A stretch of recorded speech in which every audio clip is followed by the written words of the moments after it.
With only 18 days left before Colombia goes to the polls, scandals have already rocked the presidential campaigns.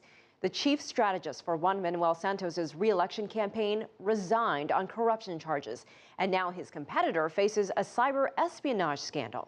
CCTV's Michelle Begue reports. Andres Sepulveda was arrested and charged with being leader of a spy ring that allegedly tried to obtain information on Colombia's peace talks. Investigators say they have reason to believe that emails between President Juan Manuel Santos and the Marxist rebels' chief negotiator may have been intercepted. But the more shocking news is that Sepulveda is an advisor to presidential candidate Oscar Iván Zuluaga. He's in second place in the latest polls behind Santos, who is seeking re-election on May 25th. This needs to be looked at with a magnifying glass, not only to know the content of those interceptions, but also the perpetrators, the people who finance this, and the final destination and use of that information. Zuluaga acknowledged that Sepulveda has worked on his campaign since February and also condemned any illegal actions by the contractor.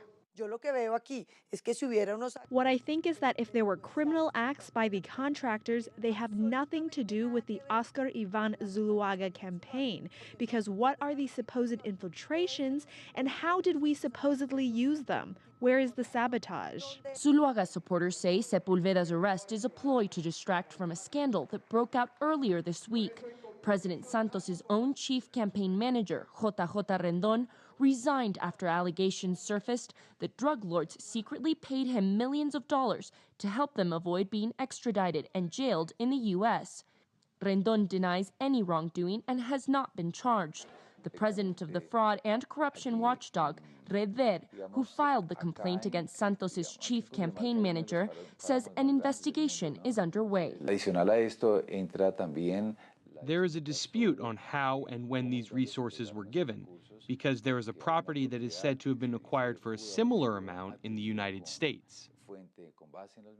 With presidential elections just 2.5 weeks away, could these scandals impact voters?